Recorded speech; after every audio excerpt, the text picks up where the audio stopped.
Welcome to online class. My dear student,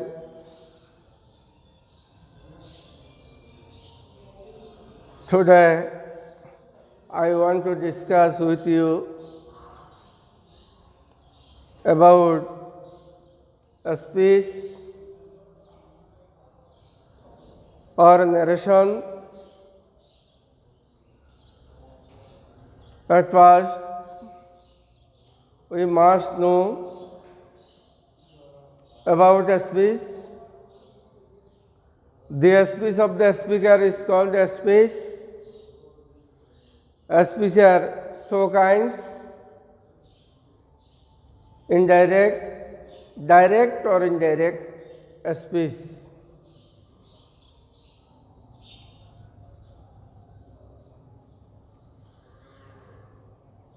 When the speaker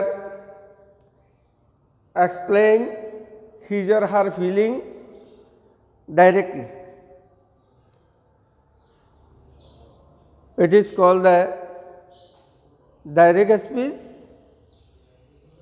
And when the speaker explains his or her speech indirectly, it is called the indirect speech. We must know when we change from direct to indirect speech,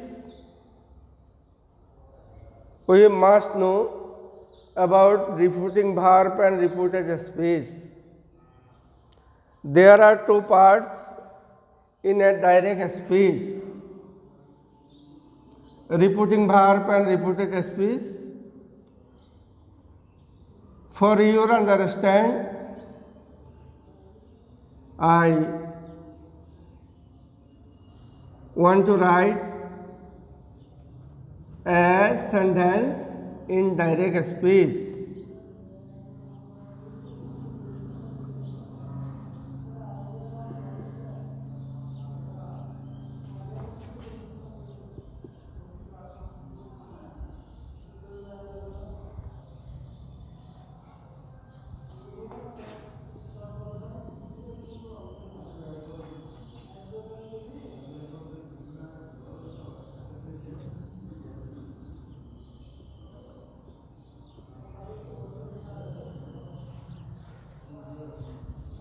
There are two parts in direct speech.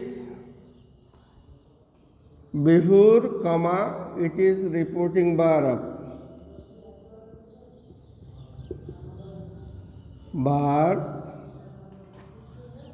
And including inverted comma, it is reported speech.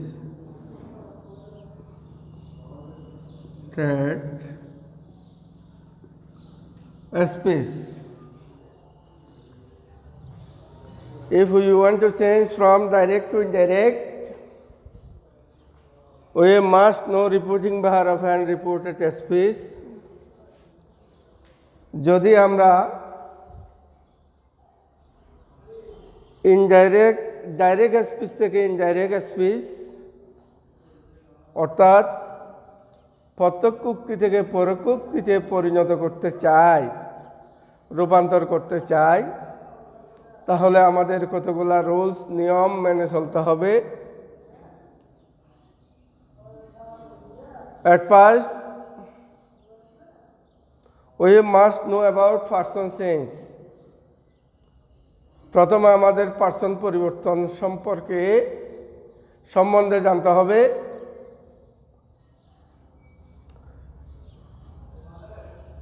Repeated স্পিচের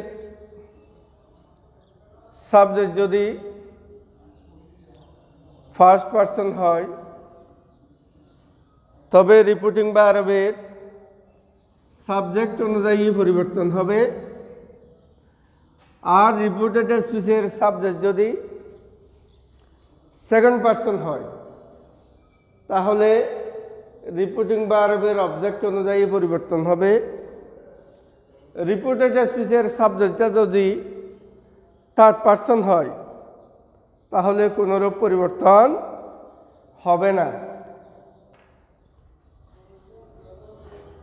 তাহলে আমাদের প্রথমে জানতে হবে person change. আমরা person চেঞ্জটা করব রিপিউটেড speech অনুযায়ী। রিপিউটেড স্পিচের subject যদি ফার্স্ট পার্সন হয়, রিপিউটিং ভার্বের সাবজেক্ট অনুযায়ী পরিবর্তন করতে হবে। আর সেকেন্ড পার্সন হলে রিপিউটিং ভার্বের অবজেক্ট অনুযায়ী পরিবর্তন করতে হবে। থার্ড পার্সন হলে যেরকম আছে অবিকল সেভাবে বসে যাবে। 2,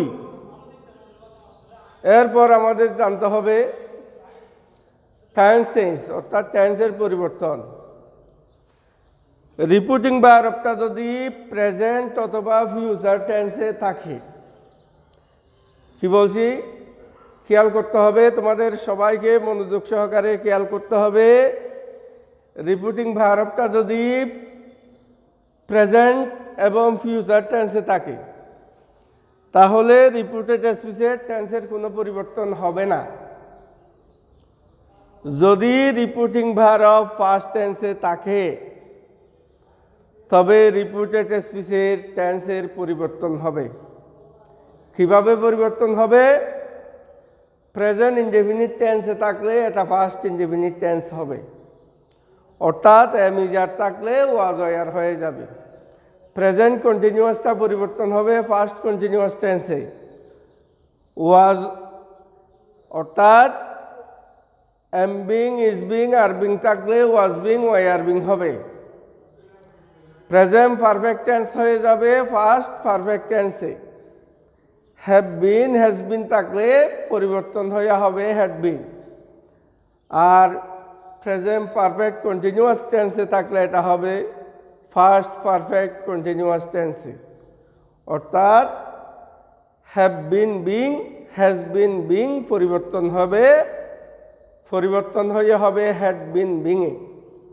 ফিউচার ইনডিফিনিট টেন্স হবে ফার্স্ট ইনডিফিনিট টেন্স, অর্থাৎ শ্যাল উইল পরিবর্তন হবে শুড এবং উডে।